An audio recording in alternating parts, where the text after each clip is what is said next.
नमस्कार तथा सुप्रभात। काया कैरनमा तपाईलाई साथी मदन पौड्यालसँगै मिलन तिमिल सिन्हाको स्वागत छ।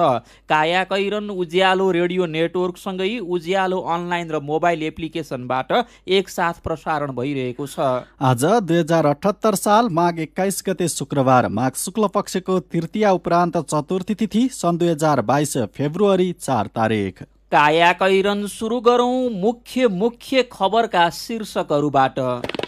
एमसीसी सम्झौतामा मतभेद देखिएपछि सत्ता गठबन्धनभित्रै एकअर्कामाथि दबाब दिने रणनीति, सभामुख सापकोटा छुट्टै परामर्शमा सहमतिमा अनुमोदन गर्ने काङ्ग्रेसको जोड। कोरोना महामारीले बालबालिकामा कुपोषणको जोखिम, अभिभावकले रोजगारी गुमाउँदा पर्याप्त खानपान नपुग्दाको सोझो असर बालबालिकाको पोषणमा। काठमाडौँ उपत्यका सहित देशभर वर्षा, उच्च पहाडी र हिमाली क्षेत्रमा हिमपात, आज दिनभरि नै झरी पर्ने सम्भावना, भोलिदेखि पश्चिमबाट मौसम सुधार हुने। सामाजिक सञ्जाल फेसबुकका दैनिक सक्रिय प्रयोगकर्ता घटे, 18 वर्ष इतिहासमा पहिलो पटक सक्रिय प्रयोगकर्ताको संख्या घटेको विवरण सार्वजनिक। र चीनमा शीतकालीन ओलम्पिक सुरु हुँदै भारतले पनि कूटनैतिक रूपमा बहिष्कार गर्ने। काया कैरनमा अब खबरको सिलसिला। एमसीसीसँगको अनुदान सम्झौतालाई यथास्थितिमै संसदमा अगाडि बढाउने वा परिमार्जन सहित भन्नेमा मतभेद देखिएपछि गठबन्धन दलहरू एकअर्कामाथि दबाब पार्ने रणनीतिमा लागेका छन्। प्रधानमन्त्री शेरबहादुर देउवाले सम्झौतालाई तत्काल संसदमा पठाउनु पर्ने भन्दै गठबन्धनमा रहेका अरू 4 दल माओवादी केन्द्र, एकीकृत समाजवादी, जनता समाजवादी र राष्ट्रिय जनमोर्चालाई दबाबमा पार्नु भएको छ। सम्झौतालाई परिमार्जन गर्नुपर्ने बताउँदै आएका माओवादी अध्यक्ष पुष्पकमल दाहाल प्रचण्ड र एकीकृत समाजवादीका अध्यक्ष माधव कुमार नेपालले भने एक्लै अगाडि बढ्दा त्यसले ल्याउन सक्ने राजनीतिक सङ्कट र सम्भावित वाम गठबन्धनको त्रास देखाएर देउबामाथि दबाब बनाएका छन्। सम्झौता अनुमोदन गर्ने नगर्ने निर्णय चाँडो लिन देउबा, प्रचण्ड र नेपालमाथि अमेरिकी अधिकारीहरूको पनि अतिरिक्त दबाब परेको कतिपय नेताहरू बताउँछन्। देउबाले माघ 26 को संसद बैठक अगाडि नै एमसीसीमा सहमति जुटाउनका लागि क्रियाशीलता बढाउनु भएको छ। तर दुवै पक्ष सकेसम्म अहिलेको गठबन्धन नटुटोस् भन्नेमा संयमित पनि देखिएका छन्। प्रधानमन्त्री निकट स्रोतका अनुसार प्रचण्ड र नेपालले एमसीसी सम्झौता संशोधन गर्न तयार नभए पनि अनुमोदनका लागि आउँदो चुनावसम्म पर्खन अमेरिकी अधिकारीहरूलाई आग्रह गर्न प्रस्ताव गरेका छन्। त्यसो नभए सम्झौतामा भएका केही मुद्दा परिमार्जन गर्न आग्रह गर्ने प्रस्ताव पनि गरेका छन्। देउबाले भने प्रयास गर्ने तर मान्ने सम्भावना कम देखेको जवाफ दिनु भएको छ। गठबन्धनमा रहेका दलहरूमाथि दबाव बनाउन प्रधानमन्त्री देउबाले आफै र निकट नेताहरू मार्फत विपक्षी दलका नेता केपी शर्मा ओलीसँग पनि संवाद बढाउनु भएको छ। एमाले नेताहरूका अनुसार पछिल्लो पटक आइतबार देउबा र ओली बीच लामो टेलिफोन संवाद भएको थियो। त्यसबाहेक काङ्ग्रेसका दोस्रो तहका नेताहरू पनि ओली निकट नेताहरूसँग संवादमा छन्। एमाले सभामुखको विकल्प खोजेर गठबन्धन भत्काउन तयार भए एमसीसीमा सहयोग गर्न सक्ने प्रधानमन्त्री देउबाले बताएको छ। सभामुखले एमसीसी टेबुल गर्नुअघि एमाले गरिरहेको संसद अवरोध खुल्नुपर्ने अडान राख्नु भएको छ। अमेरिकी सहयोग निकाय एमसीसीको अनुदान सम्बन्धी सम्झौताका विषयमा बहस उत्कर्षमा रहेका बेला सत्ताको नेतृत्व गरिरहेको काङ्ग्रेसले यसबारे पछिल्लो धारणा अझै सार्वजनिक गरेको छैन। सरकारको नेतृत्व गरिरहेका काङ्ग्रेस सभापति शेरबहादुर देउवा भने अमेरिकालाई विश्वासमा लिएर सम्झौता अनुमोदन प्रक्रिया पर धकेल्ने वा एमालेलाई विश्वासमा लिएर संसदबाट अनुमोदन गर्ने रणनीतिमा अघि बढ्नु भएको छ। काङ्ग्रेस महामन्त्री गगन थापा काङ्ग्रेसको सुरुदेखिको धारणा यथावत रहेको बताउनुहुन्छ।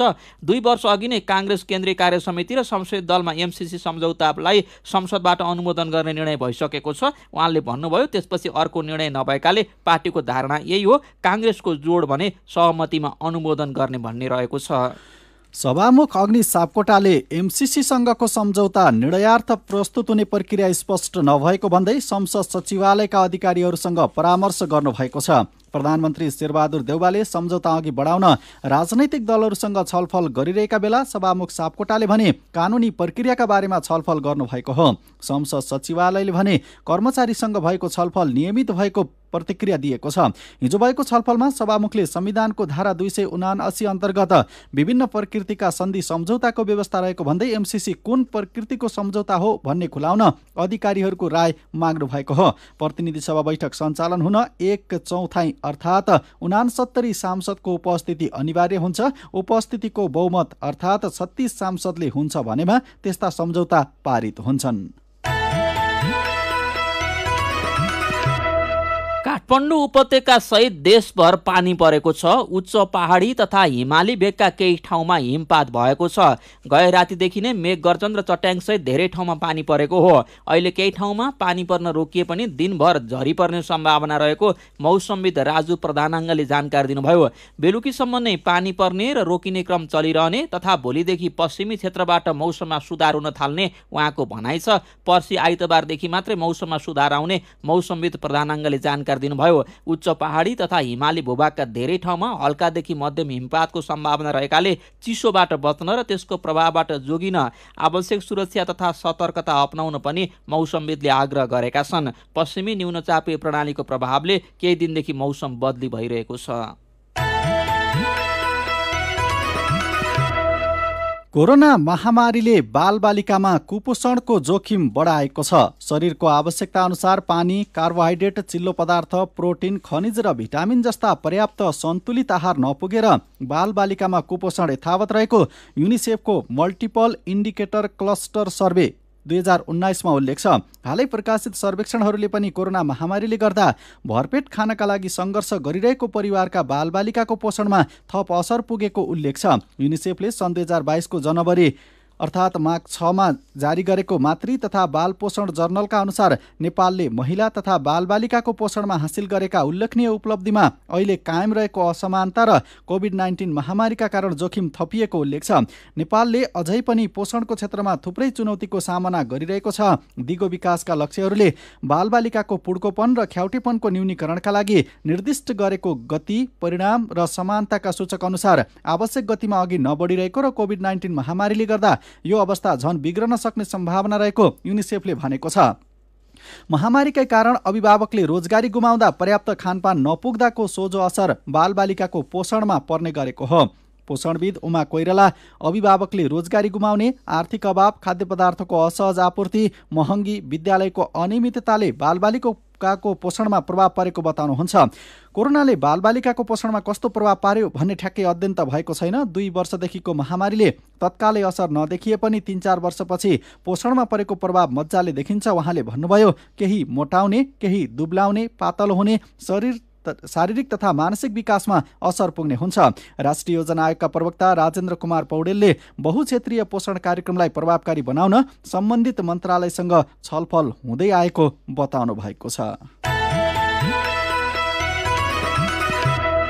कायाकैरनमा कोरोना क्याप्सुलसँगै खबरको सिलसिला बाँकी नै छ, सुन्दै गर्नुहोला। उज्यालो रेडियो नेटवर्कसँगै उज्यालो अनलाइन र मोबाइल एप्लिकेसनमा प्रसारण भइरहेको कायाकैरनमा तपाईँलाई फेरि स्वागत छ। यतिन्जेल हामीले एमसीसी सम्झौतामा मतभेद देखिएपछि सत्ता गठबन्धनभित्रै एक अर्कामाथि दबाब दिने रणनीति, सभामुख सापकोटा छुट्टै परामर्शमा सहमतिमा अनुमोदन गर्ने काङ्ग्रेसको जोड, कोरोना महामारीले बालबालिकामा कुपोषणको जोखिम, आज दिनभरि नै झरी पर्ने सम्भावना, भोलिदेखि पश्चिमबाट मौसम सुधार हुने लगायतका खबर प्रस्तुत गर्यौं। कायाकैरनमा अब कोरोना क्याप्सुल, साथमा हुनुहुन्छ गोपाल गुरागाई।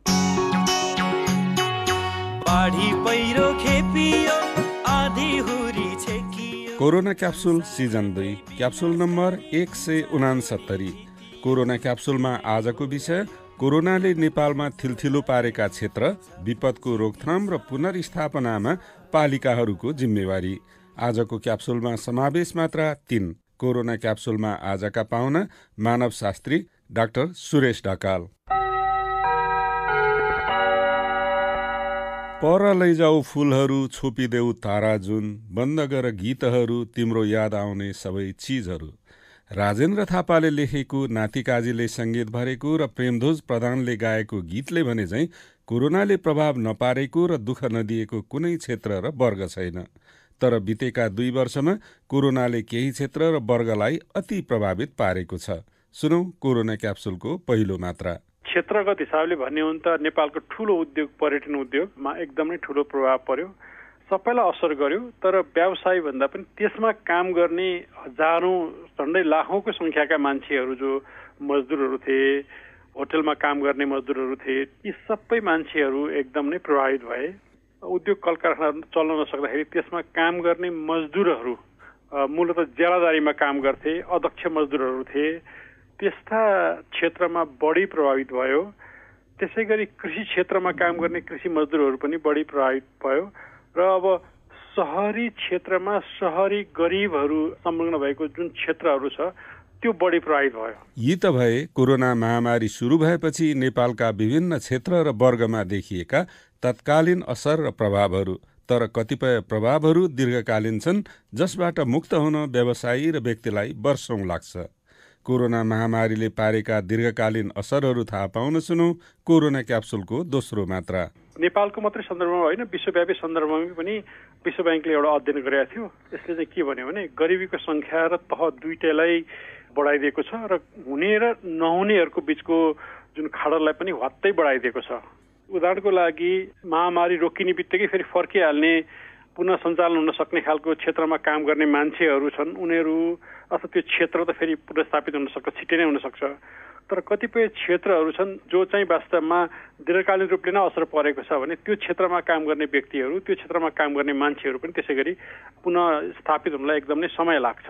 जस्तै अब पर्यटन क्षेत्रहरू नै भयो, कृषिको क्षेत्रहरू पनि त्यसै गरी प्रभावित भएको छ। जहाँ बढी प्रभावित छ त्यहाँ बढी मान्छेहरू चाहिँ दीर्घकालीन रूपमा असरमा परेका छन् र ती मान्छेहरू नै सबभन्दा दीर्घकालीन असर पनि उनीहरूले नै भोगिराखेका हुन सक्छन्। महामारी होस् या प्राकृतिक विपद र महामारीको मारमा पर्ने नागरिकले सबैभन्दा पहिले गुहार्ने र आशाले हेर्ने ठाउँ हो स्थानीय सरकार अथवा गाउँ र नगरपालिका। महामारी बाहेक पनि नेपालमा चैत वैशाखमा आगलागी, जेठदेखि भदौसम्म बाढी पहिरो, हिउँदमा हिमपात र शीतलहर जस्ता विपद श्रृङ्खलाबद्ध रूपमा आइरहन्छन्। यी सबै विपदमा नागरिकलाई प्रभावकारी सेवा दिन पालिकाहरूले के गर्नु पर्ला त? सुनौ कोरोना क्याप्सुलको तेस्रो तथा अन्तिम मात्रा। स्थानीय तहले उदाहरणको लागि कतिपय स्थानीय तहकाहरूले चाहिँ स्थानीय अस्पतालहरूमा स्वास्थ्य चौकीमा भेन्टिलेटरसम्म ल्याउन त सके, तर भेन्टिलेटर चलाउने मान्छेको तयारी गर्न सकेनन्। त्यसले गर्दाखेरि प्रभावकारी पूर्व तयारी भनेको चाहिँ भइहाल्यो भने त्यसलाई तुरुन्त कार्यान्वयन गर्न सक्ने खालको तयारीहरू गर्नुपर्ने हुनसक्छ। अनि त्यसपछि प्रत्येक पालिकाहरूले कुनै पनि विपदको बेलामा अस्थायी बसोबास पुनर्स्थापनाका लागि सधैँ तयारी अवस्थामा भइराख्नुपर्ने हुन्छ। उदाहरणको लागि केही व्यक्तिहरूलाई राख्न सक्ने सामुदायिक भवनहरू, जहाँ त्यस्तो आपत पर्यो भने मान्छेहरूलाई रोगको बेलामा आइसोलेसन सेन्टरको रूपमा प्रयोग गर्न सकोस्, बाढी पहिरोको बेलामा अस्थायी रूपमा चाहिँ तपाईँको पुनर्स्थापना केन्द्रको रूपमा प्रयोग गर्न सकोस्, आगलागीका बेलामा मान्छेहरूलाई त्यसै गरी स्वास्थ्यसँग सम्बन्धित सामग्रीहरूको तयारीहरू गर्ने, यस्ता खालका कुराहरू गरेर स्थानीय सरकारहरू पालिकाहरू सधैँ तत्पर भइराख्यो भने मेरो विचारमा स्थानीय सरकार अहिलेभन्दा बढी प्रभावकारी हुन सक्छ। कोरोनाले थिलथिलो पारेका क्षेत्र र विपदको रोकथाम तथा पुनर्स्थापनामा पालिकाहरूको जिम्मेवारी बारे कामका लागि ज्ञानका मात्राहरूको लागि मानवशास्त्री डाक्टर सुरेश ढकाललाई धन्यवाद र कोरोना क्याप्सुलका मात्राहरू सुन्नुभएकोमा तपाईँलाई पनि धन्यवाद। लौ त कोरोनाको अर्को क्याप्सुलमा फेरि भेटौँला।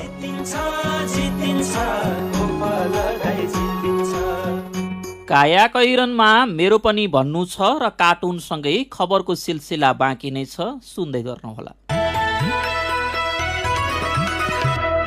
सीधा कुरा प्रष्ट विचार काठमाडौँमा 90 मेगाहर्ज उज्यालो रेडियो नेटवर्क मार्फत देशभरिका विभिन्न एफएम स्टेशन तथा उज्यालो अनलाइन र मोबाइल एप्लिकेसनमा प्रसारण भइरहेको काया कैरनमा तपाईलाई फेरि स्वागत छ। अब बाँकी खबर। शान्ति सम्झौता गरेर मूलधारको राजनीतिमा प्रवेश गरे पनि सीके राउत नेतृत्वको जनमत पार्टीले मधेसमा उपद्रो गर्दै आएको छ। कर्मचारीलाई मोसो दल्ने, सार्वजनिक तथा व्यक्तिका गाडी तोडफोड गर्ने र लाठा लिएर सडकमा प्रदर्शन गरेर अराजकता मच्चाउँदै आएको पार्टीले पछिल्लो समय किसान आन्दोलनका नाममा पूर्व पश्चिम राजमार्ग नै अस्तव्यस्त पारिरहेको छ। राउतको राजमार्ग केन्द्रित प्रदर्शन एक हप्ता रोकिएर हिजोदेखि फेरि सुरु भएको छ। तर किसानका मुद्दा सम्बोधन गर्ने तथा राउतको अराजकताबाट कर्मचारी तथा सर्वसाधारणको प्रतिष्ठा जोगाउने विषयमा मधेसी एवं मूलधारका दल तथा राज्यले कुनै नीति बनाएका छैनन्। 1.5 महिनादेखि राजमार्ग केन्द्रित आन्दोलन गर्दा पनि सरकारले नसुनेको भन्दै जनमत पार्टी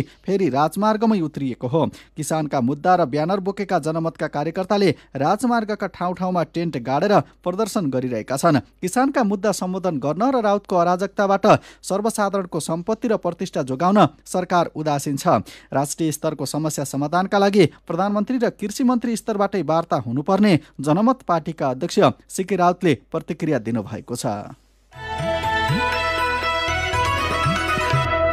लघु वित्तबाट लिएको ऋण तिर्न नसकेपछि गुल्मी दरबार गाउँपालिका 3 वीरबासकी एक महिला 1 वर्षदेखि गाउँमा छैनन्। ग्लोबल आइएमई लघु वित्त वित्तीय संस्थाले उहाँलाई भगौडाको सूचीमा राखेको छ। ग्लोबल आइएमईले बेला बेला घरमै पुगेर उहाँका सासू ससुरालाई ऋण नतिरे घर लिलाम गरिदिने चेतावनी दिन्छ। श्रीमान भारत गएका बेला घर खर्च चलाउन धुरकोट गाउँपालिका 6 की जुली पन्थीले मैत्री छिमेकी धौलागिरी सहित 4वटा संस्थाबाट लिएको ऋण अहिले 7 लाख पुगेको छ। श्रीमान घर फर्केपछि ऋणका बारेमा झगडा भयो। 2 बच्चाकी आमा जुली दोस्रो विवाह गरेर जानुभयो। 4 वर्षदेखि जिल्ला सदरमुकाम तमघासमा फेन्सी पसल सञ्चालन गरेकी नेहा खातुन माघ महिना लाग्ने बित्तिकै पसल बन्द गरेर सम्पर्कविहीन हुनुभएको छ। उहाँ भागेको भन्दै होहल्ला हुँदा उहाँले विभिन्न लघुवित्त संस्थाबाट लिएको लाखौँ रुपियाँ ऋण तिर्न नसकेको खुलेको छ। उहाँहरू जस्तै धेरै महिलाको यसै गरी भागाभाग भएको छ। ऋणकै कारण कतिपय महिला घर परिवार छाडेर भागेका छन् भने कतिको श्रीमानसँग सम्बन्ध विच्छेद भएको खबर आजको कान्तिपुरले लेखेको छ। खुल्ला सीमानाकामा चोरी डकैती या तस्करी मात्रै हुँदैन, कहिलेकाहीँ आपसमा सहयोग र सद्भावको विनिमय पनि हुन्छ भन्ने उदाहरण हिजो देखिएको छ। सीमान्त नेपाली शहर स्थित एक जुत्ता कारखानाको गोदाममा आगो लाग्दा भारत पश्चिम बङ्गालको मतिगढा र नक्सलबारी क्षेत्रबाट 2वटा दमकल आए अनि छिमेकमा परेको विपदमा मलम लगाए। नक्सलबारी झण्डै 3 किलोमिटर र मतिगढा झण्डै 20 किलोमिटर टाढाको भारतीय शहर हुन्। झापाका प्रमुख जिल्ला अधिकारी छविलाल रिजालको समन्वयमा भारतीय दमकल मेची तरेर आएका थिए। भीषण आगलागीबाट हुन सक्ने क्षति कम गर्न भारतीय दमकल बोलाइएको हो। प्रमुख जिल्ला अधिकारी रिजालले भन्नुभयो, विपदका बेला हुने यस्तो सहयोगले दुई देशबीच भाइचाराको सन्देश पनि प्रवाह हुन्छ। प्रमुख जिल्ला अधिकारी रिजालका अनुसार झापाको मेचीनगरमा दमकल बिग्रिएर थन्किएको थियो। अन्य ठाउँबाट आउन समय लाग्थ्यो, तसर्थ सीमापारी भारतीय अधिकारीसँगको सहकार्यमा तत्कालै दमकल बोलाइएको हो। दमकलसँगै 4 जनाको विपद व्यवस्थापन टोली पनि आयो। प्रमुख जिल्ला अधिकारी रिजालले भन्नुभयो, उनीहरूले आगो नियन्त्रणसँगै मानवीय र अन्य क्षति कम गर्न सहयोग गरे। भारतका 2 सहित झापा, मोरङ र इलामका झण्डै 20 दमकल आगो नियन्त्रणमा परिचालन गरिएका थिए। आगो निभाउन पारीबाट दमकल शीर्षकको यो खबर पनि आजको कान्तिपुर दैनिकले छापेको छ। मेरो पनि भन्नु छ। मेनपावर कम्पनीलाई वर्गीकरण गर्न लागि बारे हिलारी कोन्मे उज्यालोको फेसबुक पेजमा लेख्नुहुन्छ, मेनपावरलाई वर्गीकरण गर्नुभन्दा बरु सरकार आफैले वैदेशिक रोजगारीको गन्तव्य खोजेर दक्षता र सिप अनुसार सस्तो र सुलभ दरमा कामदार पठाउने व्यवस्था मिलाए राम्रो हुने थियो। यसै विषयमा हरि भण्डारी भन्नुहुन्छ, म्यानपावर कम्पनीहरूले आफूलाई सधैँ राम्रो नै भन्छन्, तर उनीहरूको भित्री योजना कसैलाई थाहा हुँदैन। अहिले आउने धेरै माग फ्री भिसा फ्री टिकटमा हुन्छ, तर नेपालका जति पनि म्यानपावर छन् यी सबैले कुनै न कुनै माध्यमबाट श्रमिकसँग पैसा असुलेकै छन्। सुरज रेग्मीको प्रश्न छ, म्यानपावर कम्पनी वर्गीकरण निजी विद्यालय वर्गीकरण जस्तै हो? माथिल्लोले धेरै शुल्क लिन पाउने, तल्लोले अलि कम। कि दक्ष र अदक्ष ओसार पसार छुट्याउने हो, कि तल्लोले नसुधारेसम्म ओसार पसार गर्न नपाउने नियम बनाउने हो? पहिल्यै स्पष्ट हुनु जरुरी होला। समसामयिक विषयमा सुजन पण्डितको सुझाव छ, सबै उमेर समूहका लागि कोरोनाको खोप बनिसकेकोले छिटोभन्दा छिटो सबै उमेर समूहका नागरिकलाई खोप लगाउने व्यवस्था सरकारले गर्नुपर्छ। संक्रमण दर ओह्रालो लागेमा खोप लगाएर विद्यालयहरू पनि बिस्तारै खोल्दा उपयुक्त हुन्छ।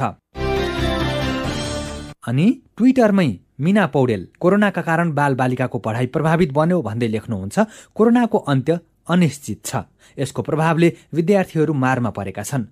विद्यालय खोल्ने र बन्द गर्ने गर्दा झन ठूलो असर परिरहेको छ।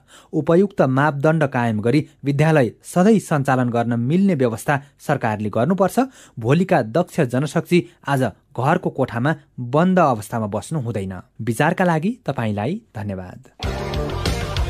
मेरो पनि भन्नु छ। मेरो पनि भन्नु छ प्रस्तुत गर्दै हुनुहुन्थ्यो साथी अर्जुन पोखरेल। काया कैरनमा अब विदेशको खबर। सामाजिक सञ्जाल फेसबुकको 18 वर्ष इतिहासमा पहिलोपटक दैनिक सक्रिय प्रयोगकर्ताको संख्या घटेको छ। फेसबुकको माउ कम्पनी मेटाका अनुसार दैनिक सक्रिय प्रयोगकर्ताको संख्या सन् 2021 को अन्तिम 3 महिनामा 1,92,90,00,000 रहेको थियो। त्यसअघिको त्रैमासिकमा त्यस्ता प्रयोगकर्ताको संख्या 1,93,00,000 थियो। फेसबुक अस्तित्वमा आए यता हरेक त्रैमासिकमा विश्वव्यापी आँकडा सधैँ उक्लिएको थियो, तर पछिल्लो केही वर्षमा युरोप र अमेरिकामा वृद्धि रोकिन पुगेको छ। मेटाले टिकटक र युट्युब जस्ता प्रतिद्वन्दीले विज्ञापन लग्दा आफ्नो आम्दानी पनि कम हुन सक्ने जनाएको छ।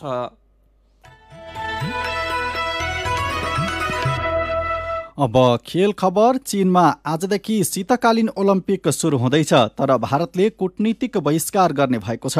भारतीय राजदूत उद्घाटन र समापन समारोहमा नजाने भारतीय विदेश मन्त्रालयलाई उद्धृत गरी अन्तर्राष्ट्रिय सञ्चार माध्यमले जनाएका छन्। मन्त्रालयका प्रवक्ता अरिन्दम वागचीले चीनले ओलम्पिकको बहानामा राजनीति गरिरहेको टिप्पणी गर्नुभएको छ। यो ओलम्पिकलाई लिएर अमेरिका, अस्ट्रेलिया, क्यानाडा लगायतका केही देशले पनि कूटनैतिक बहिष्कार गर्ने यसअघि नै जनाइसकेका छन्। पछिल्ला वर्ष भारत र चीनबीच गलवानको विवाद आएको छ। दुई देशबीच उच्च तहमा वार्ता भए पनि निष्कर्षमा पुग्न नसक्दा तनाव घटेको छैन। काया कैरनमा अब केही खबर संक्षेपमा। मोरङको थानपालमा भएको हत्याकाण्ड र ललितपुरको धापाखेलमा भएको अर्को हत्यामा एउटै समूहको संलग्नता रहेको प्रहरीले जानकारी दिएको छ। ललितपुरको धापाखेलमा घरजग्गा कारोबारी मोहन लिम्बुको शव हिजो फेला परेको महानगरीय अपराध महाशाखाले जनाएको छ। श्रम रोजगार तथा सामाजिक सुरक्षा मन्त्रालयले भिजिट भिसा मार्फत नेपाली श्रमिकलाई संयुक्त अरब इमिरेट्स युएईमा पुर्याई अलपत्र पार्ने एजेन्ट र कम्पनीलाई कारबाही गर्न अनुसन्धान थालेको छ। श्रम मन्त्रालयले गठन गरेको मार्शल टिमबाट अनुसन्धान सुरु भएको हो। काया कैरनमा अब पालो आयो उखानको। माघे झरी समय परी। उज्यालो रेडियो नेटवर्कबाट प्रसारण भइरहेको काया कैरन सक्नु अघि मुख्य खबर फेरि एकपटक। एमसीसी सम्झौतामा मतभेद देखिएपछि सत्ता गठबन्धनभित्रै एकअर्कामाथि दबाब दिने रणनीति। सभामुख सापकोटा छुट्टै परामर्शमा सहमतिमा अनुमोदन गर्ने काङ्ग्रेसको जोड। कोरोना महामारीले बालबालिकामा कुपोषणको जोखिम। अभिभावकले रोजगारी गुमाउँदा पर्याप्त खानपान नपुग्दाको सोझो असर बालबालिकाको पोषणमा। काठमाडौँ उपत्यका सहित देशभर वर्षा, उच्च पहाडी र हिमाली क्षेत्रमा हिमपात। आज दिनभर नै झरी पर्ने सम्भावना। भोलिदेखि पश्चिमबाट मौसम सुधार हुने। सामाजिक सञ्जाल फेसबुकका दैनिक सक्रिय प्रयोगकर्ता घटे। 18 वर्ष इतिहासमा पहिलो पटक सक्रिय प्रयोगकर्ताको संख्या घटेको विवरण सार्वजनिक। र चीनमा शीतकालीन ओलम्पिक सुरु हुँदै भारतले पनि कूटनैतिक रूपमा बहिष्कार गर्ने। अब कार्टुन। आज हामीले रविन्द्र मानन्दरले बनाउनु भएको कार्टुन लिएका छौँ। दुधको भाउ बढेको प्रसङ्गसँग यो कार्टुन सम्बन्धित छ। यहाँ बाटो छेउको यो कुनामा सानो चिया पसल छ। भित्तामा दुध चियाको मूल्य 5 थोपा हालेको रु 25, 10 थोपा हालेको रु 50 भनेर मूल्य सूची पनि टाँसिएको छ। चिया पिउन मुढामाथि बसेका मान्छेलाई चिया साउनी आँखामा औषधि हाल्ने चिज जस्तो भाँडामा दुधको मात्रा नापेर भन्दैछन्, कति थोपा दुध हालिदिउँ त तपाईँको ग्लासमा। आजको काया कैरन सकिएको छ। काया कैरनबाट प्राविधिक साथी प्रवीण श्रेष्ठसँगै हामी पनि बिदा माग्छौँ। काया कैरन सुन्नु भएकोमा तपाईँलाई धन्यवाद। उज्यालो मोबाइल र अनलाइनमा प्रसारण भइरहेका रेडियो र अनलाइनका सामग्री भाइबरमा पनि उपलब्ध छन्। कोरोना विरुद्धको खोप लगाए पनि मास्क लगाउन र भौतिक दूरी कायम राख्न नबिर्सौँ। नमस्कार।